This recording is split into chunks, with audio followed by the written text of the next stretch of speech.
بسم الله الرحمن الرحيم. ياسين والقرآن الحكيم إنك لمن المرسلين على صراط مستقيم تنزيل العزيز الرحيم لتنذر قوما ما أنذر آباؤهم فهم غافلون لقد حق القول على أكثرهم فهم لا يؤمنون إنا جعلنا في أعناقهم أغلالا فهي إلى الأذقان فهم مقمحون وجعلنا من بين أيديهم سدا ومن خلفهم سدا فأغشيناهم فهم لا يبصرون وسواء عليهم أأنذرتهم أم لم تنذرهم لا يؤمنون إنما تنذر من اتبع الذكر وخشي الرحمن بالغيب فبشره بمغفرة وأجر كريم إنا نحن نحيي الموتى ونكتب ما قدموا وآثارهم وكل شيء أحصيناه في إمام مبين واضرب لهم مثلا أصحاب القرية إذ جاءها المرسلون إذ أرسلنا إليهم 2 فكذبوهما فعززنا بثالث فقالوا إنا إليكم مرسلون قالوا ما أنتم إلا بشر مثلنا وما أنزل الرحمن من شيء إن أنتم إلا تكذبون قالوا ربنا يعلم إنا إليكم لمرسلون وما علينا إلا البلاغ المبين قالوا إنا تطيرنا بكم لئن لم تنتهوا لنرجمنكم وليمسنكم منا عذاب أليم قالوا طائركم معكم أئن ذكرتم بل أنتم قوم مسرفون وجاء من أقصى المدينة رجل يسعى قال يا قوم اتبعوا المرسلين اتبعوا من لا يسألكم أجرا وهم مهتدون وما لي لا أعبد الذي فطرني وإليه ترجعون أأتخذ من دونه آلهة إن يردني الرحمن بضر لا تغن عني شفاعتهم شيئا ولا ينقذون إني إذا لفي ضلال مبين إني آمنت بربكم فاسمعون قيل ادخل الجنة قال يا ليت قومي يعلمون بما غفر لي ربي وجعلني من المكرمين وما أنزلنا على قومه من بعده من جند من السماء وما كنا منزلين إن كانت إلا صيحة واحدة فإذا هم خامدون يا حسرة على العباد ما يأتون يأتيهم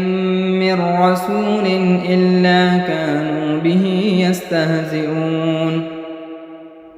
ألم يروا كم أهلكنا قبلهم من القرون أنهم إليهم لا يرجعون وإن كل لما جميع لدينا محضرون وآية لهم الأرض الميتة أحييناها وأخرجنا منها حبا فمنه يأكلون وجعلنا فيها جنات من نخيل وأعناب وفجرنا فيها من العيون ليأكلوا من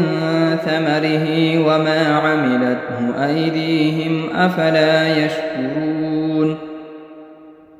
سبحان الذي خلق الأزواج كلها مما تنبت الأرض ومن أنفسهم ومما لا يعلمون وآية لهم الليل نسلخ منه النهار فإذا هم مظلمون والشمس تجري لمستقر لها ذلك تقدير العزيز العليم والقمر قدرناه منازل حتى عاد كالعرجون القديم لا الشمس ينبغي لها أن تدرك القمر ولا الليل سابق النهار وكل في فلك يسبحون وآية لهم أنا حملنا ذريتهم في الفلك المشحون وخلقنا لهم من مثله ما يركبون وإن نشأ نغرقهم فلا صريخ لهم ولا هم ينقذون إلا رحمة منا ومتاعا إلى حين وإذا قيل لهم اتقوا ما بين أيديكم وما خلفكم لعلكم ترحمون وما تأتيهم من آية من آيات ربهم إلا كانوا عنها معرضين وإذا قيل لهم أنفقوا مما رزقكم الله قال الذين كفروا للذين آمنوا أنطعم من لو يشاء الله أطعمه إن أنتم إلا في ضلال مبين ويقولون متى هذا الوعد إن كنتم صادقين ما ينظرون إلا صيحة واحدة تأخذهم وهم يخصمون فلا يستطيعون توصية ولا إلى أهلهم يرجعون ونفخ في الصور فإذا هم من الأجداث إلى ربهم ينسلون قالوا يا ويلنا من بعثنا من مرقدنا هذا ما وعد الرحمن وصدق المرسلون إن كانت إلا صيحة واحدة فإذا هم جميع لدينا محضرون فاليوم لا تظلم نفس شيئا ولا تجزون إلا ما كنتم تعملون إن أصحاب الجنة اليوم في شغل فاكهون هم وأزواجهم في ظلال على الأرائك متكئون لهم فيها فاكهة ولهم ما يدعون سلام قولا من رب رحيم وامتازوا اليوم أيها المجرمون ألم أعهد إليكم يا بني آدم ألا تعبدوا الشيطان إنه لكم عدو مبين وأن اعبدوني هذا صراط مستقيم ولقد أضل منكم جبلا كثيرا أفلم تكونوا تعقلون هذه جهنم التي كنتم توعدون اصلوها اليوم بما كنتم تكفرون اليوم نختم على أفواههم وتكلمنا أيديهم وتشهد أرجلهم بما كانوا يكسبون ولو نشاء لطمسنا على أعينهم فاستبقوا الصراط فأنى يبصرون ولو نشاء لمسخناهم على مكانتهم فما استطاعوا مضيا ولا يرجعون ومن نعمره ننكسه في الخلق أفلا يعقلون وما علمناه الشعر وما ينبغي له إن هو إلا ذكر وقرآن مبين لينذر من كان حيا ويحق القول على الكافرين أولم يروا أنا خلقنا لهم مما عملت أيدينا أنعاما فهم لها مالكون وذللناها لهم فمنها ركوبهم ومنها يأكلون ولهم فيها منافع ومشارب أفلا يشكرون واتخذوا من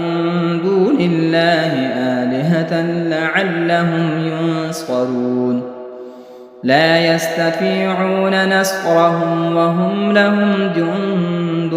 محضرون فلا يحزنك قولهم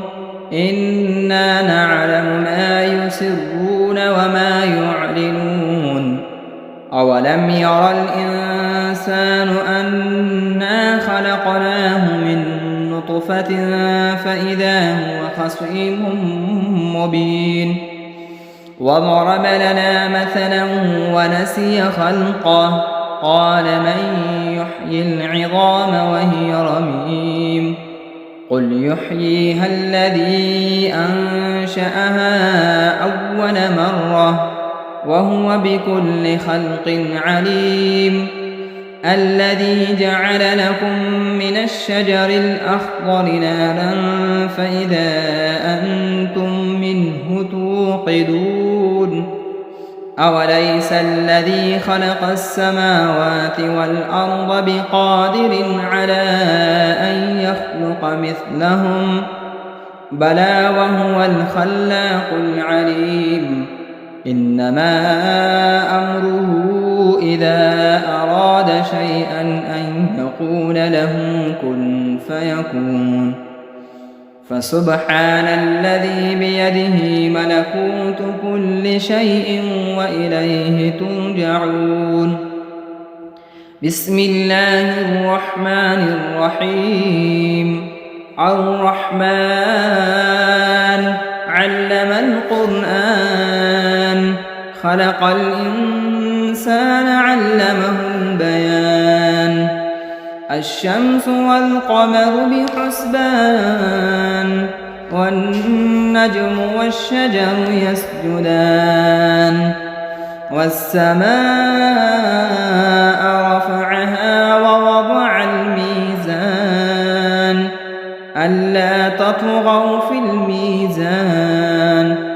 وأقيموا الوزن بالقسط ولا تخسروا الميزان والأرض وضعها للأنام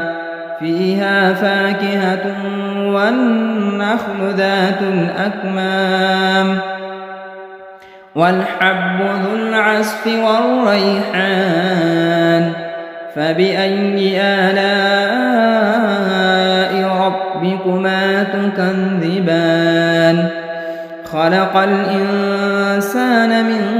صلصال كالفخار وخلق الجان من مارج من نار فبأي آلاء ربكما تكذبان رب المشرقين ورب المغربين فبأي آلاء ربكما تكذبان مرج البحرين يلتقيان بينهما برزخ لا يبغيان فبأي آلاء ربكما تكذبان يخرج منهما اللؤلؤ والمرجان فبأي آلاء ربكما تكذبان وله الجوار المنشآت في البحر كالأعلام فبأي آلاء ربكما تكذبان كل من عليها فان ويبقى وجه ربك ذو الجلال والإكرام فبأي آلاء ربكما تكذبان يسأله من في السماوات والأرض كل يوم هو في شأن فبأي آلاء ربكما تكذبان سنفرغ لكم أيها الثقلان فبأي آلاء ربكما تكذبان يا معشر الجن والإنس إن استطعتم أن تنفذوا من أقطار السماوات والأرض فانفذوا لا تنفذون إلا بسلطان فبأي آلاء ربكما تكذبان يرسل عليكما شؤاد من نار ونحاس فلا تنتصران فبأي آلاء ربكما تكذبان فإذا انشقت السماء فكانت وردة كالدهان فبأي آلاء ربكما تكذبان فيومئذ لا يسأل عن ذنبه إنس ولا جان فبأي آلاء ربكما تكذبان يعرف المجرمون بسيماهم فيؤخذ بالنواصي والأقدام فبأي آلاء ربكما تكذبان هذه جهنم التي يكذب بها المجرمون يطوفون بينها وبين حميم آن فبأي آلاء ربكما تكذبان ولمن خاف مقام ربه جنتان فبأي آلاء ربكما تكذبان ذواتا أفنان فبأي آلاء ربكما تكذبان فيهما عينان تجريان فبأي آلاء ربكما تكذبان فيهما من كل فاكهة زوجان فبأي آلاء ربكما تكذبان متكئين على فرش بطائنها من استبرق وجنى الجنتين دان فبأي آلاء ربكما تكذبان فيهن قاصرات الطرف لم يطمثهن إنس قبلهم ولا جان فبأي آلاء ربكما تكذبان كأنهن الياقوت والمرجان فبأي آلاء ربكما تكذبان هل جزاء الإحسان إلا الإحسان فبأي آلاء ربكما تكذبان ومن دونهما جنتان فبأي آلاء ربكما تكذبان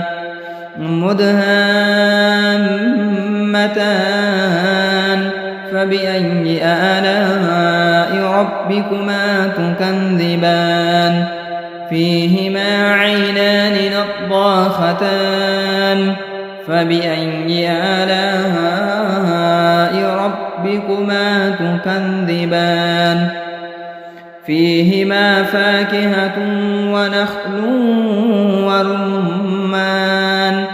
فبأي آلاء ربكما تكذبان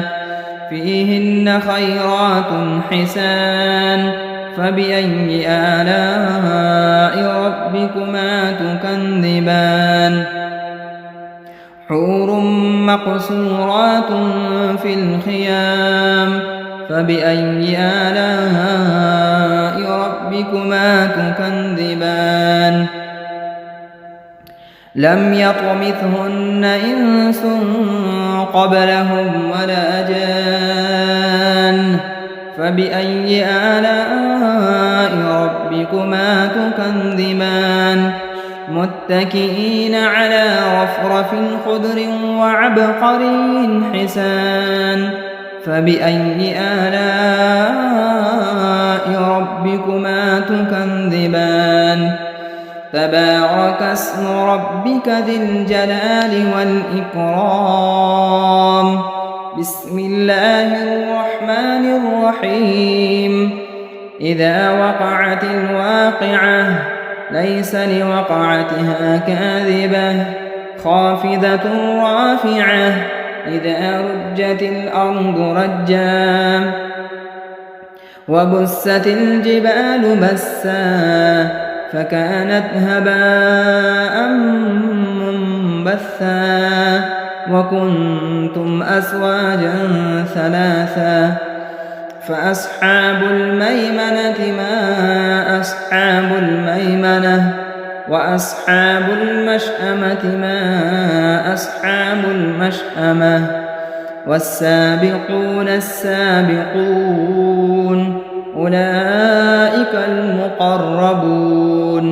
في جنات النعيم ثلة من الأولين وقليل من الآخرين على سرر موضونة متكئين عليها متقابلين يطوف عليهم ولدان مخلدون بأكواب وأباريق وكأس من معين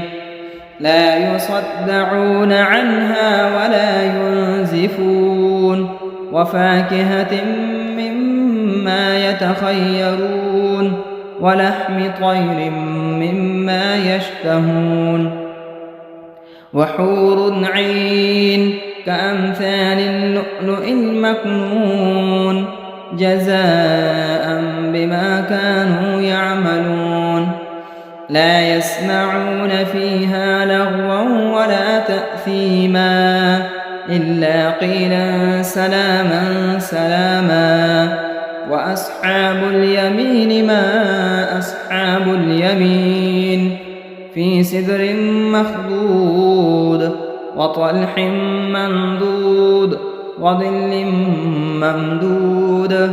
وماء مسكوب وفاكهة كثيرة لا مقطوعة ولا ممنوعة وفرش مرفوعة إنا أنشأناهن إنشاء فجعلناهن أبكارا عربا أترابا لأصحاب اليمين ثلة من الأولين وثلة من الآخرين وأصحاب الشمال ما أصحاب الشمال في سموم وحميم وظل من يحموم لا بارد ولا كريم إنهم كانوا قبل ذلك مترفين وكانوا يصرون على الحنث العظيم وكانوا يقولون أئذا متنا وكنا ترابا وعظاما أئنا لمبعوثون أوآباؤنا الأولون قل إن الأولين والآخرين لمجموعون إلى ميقات يوم معلوم ثم إنكم أيها الضالون المكذبون لآكلون من شجر من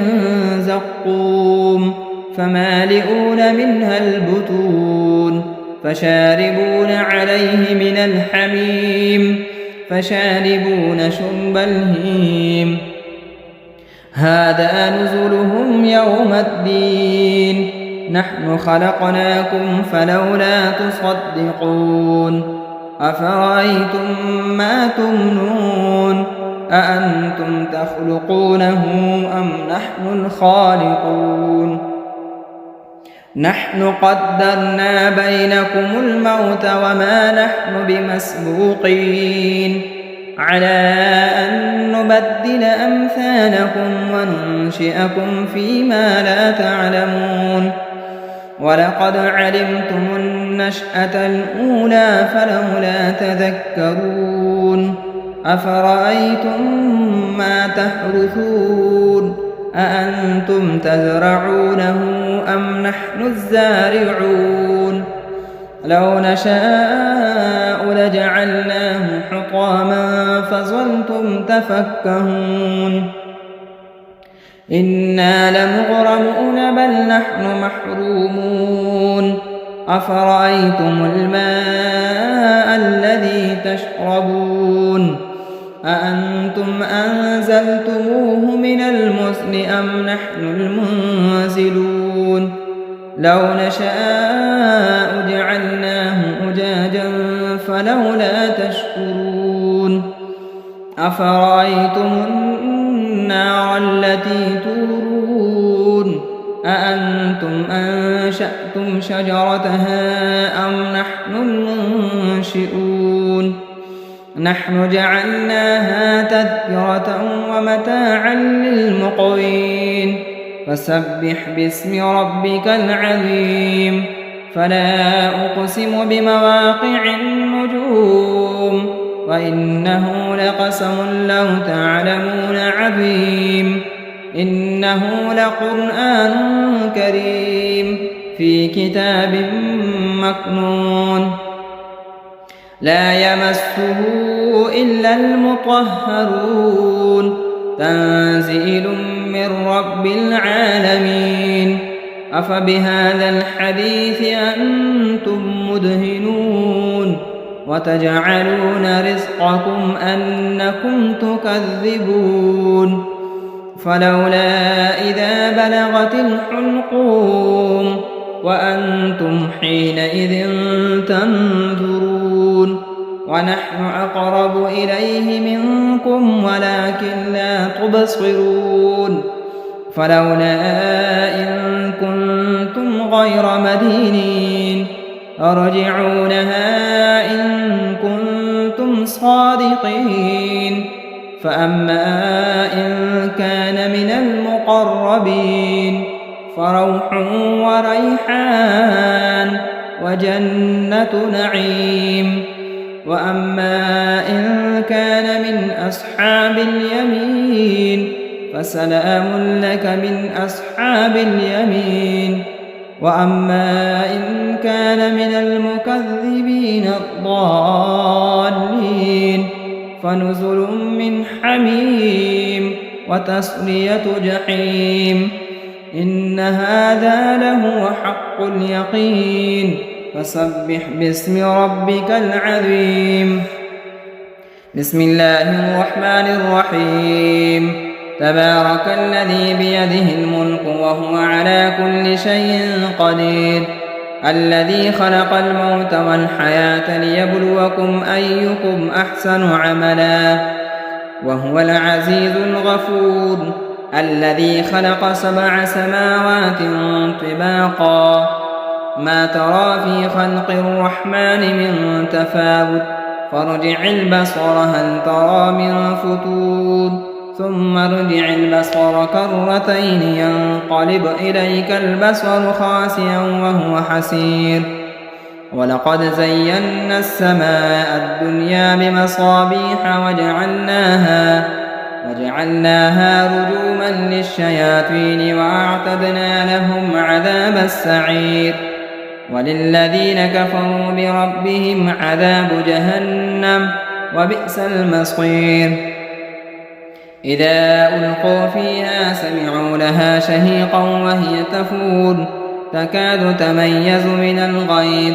كلما ألقي فيها فوج سألهم خزنتها ألم يأتكم نذير قالوا بلى قد جاءنا نذير فكذبنا وقلنا ما نزل الله من شيء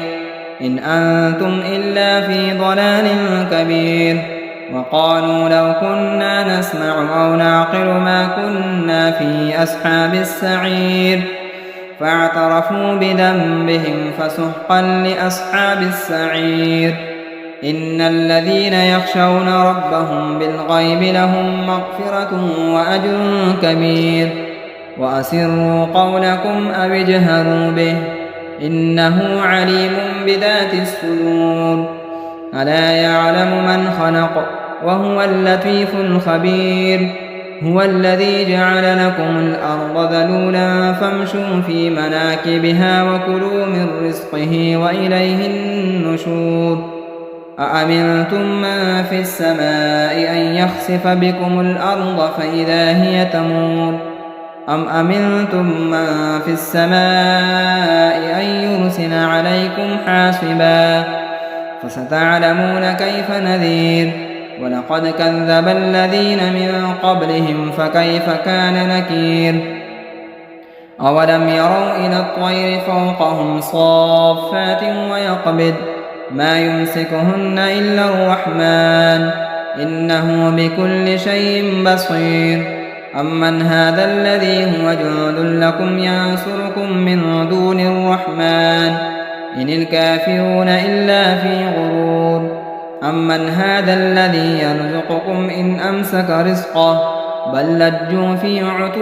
ونفور أفمن يمشي مكبا على وجهه أهدى أمن يمشي سويا على صراط مستقيم قل هو الذي أنشأكم وجعل لكم السمع والأبصار والأفئدة قليلا ما تشكرون قل هو الذي ذرأكم في الأرض وإليه تحشرون ويقولون متى هذا الوعد إن كنتم صادقين قل إنما العلم عند الله وإنما أنا نذير مبين فلما رأوه زلفة سيئت وجوه الذين كفروا وقيل هذا الذي كنتم به تدعون قل أرأيتم إن أهلكني الله ومن معي أو رحمنا فمن يجير الكافرين من عذاب أليم قل هو الرحمن آمنا به وعليه توكلنا فستعلمون من هو في ضلال مبين قل أرأيتم إن أصبح ماؤكم غورا فمن يأتيكم بماء معين صدق الله مولانا العظيم.